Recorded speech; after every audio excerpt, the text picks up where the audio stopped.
Good day everyone, welcome to another day of learning, and together with my group mates, we are assigned to discuss for the Unit 4 in Sustainable Development, Precursor to Climate Change. Anyways, I'm Marlo B. Balmaced II and I'm about to discuss the role of culture in climate change and the concept of sustainable development.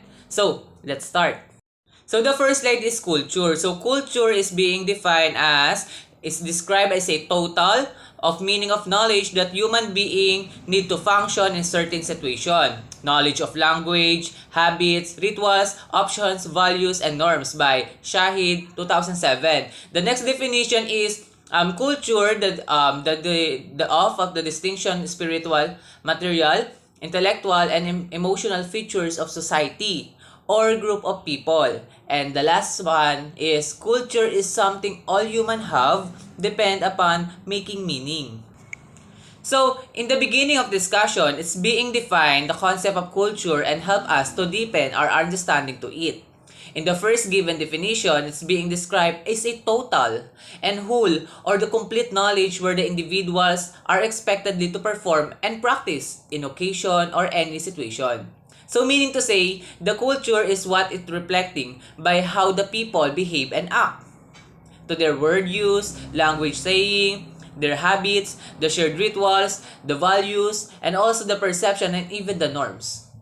And the second definition is, it's given that the culture are the pattern and the distinct map and features that the society has the people within are portraying the same traits and has the sense of adaptation and adjustment.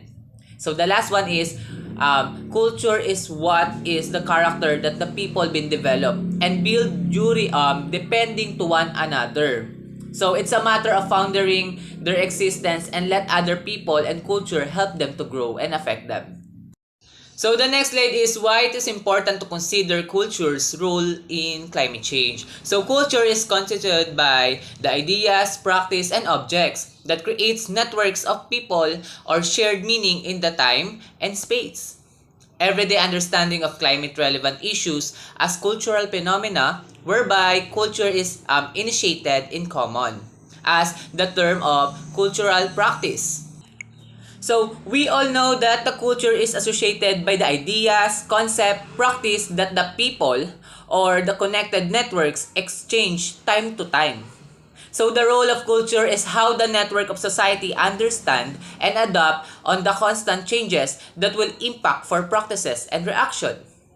As we've known that climate change is one of the greatest threat that facing by the culture in traits, pattern, heritage, and properties. The devastating cause by the climate change may result for diminishing of pattern and physical body of culture.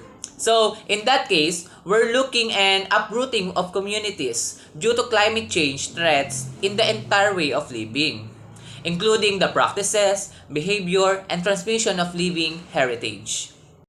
So let's move on for the next slide. So how the culture influence health. So for the first given definition, and the influence of culture on health is vast. Both professional and patients are influenced by their perspective culture.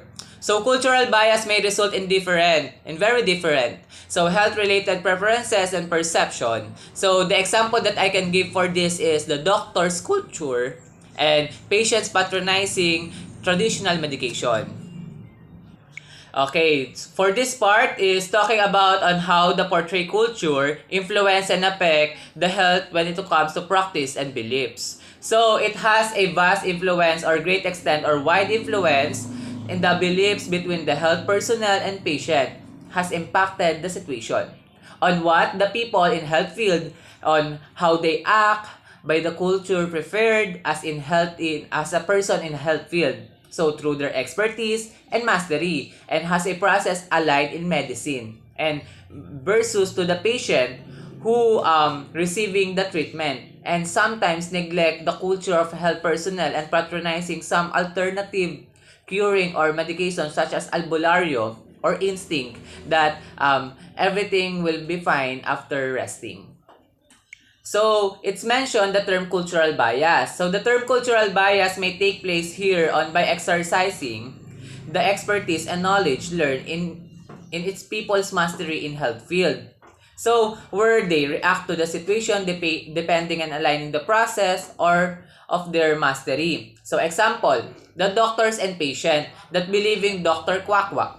So, there's a high difference when it comes to culture. Doctors did not honor the alternative doctor, albulario, rather than they praise their work because they have a such a body of knowledge and such concrete expertise and mastery when it comes to medication.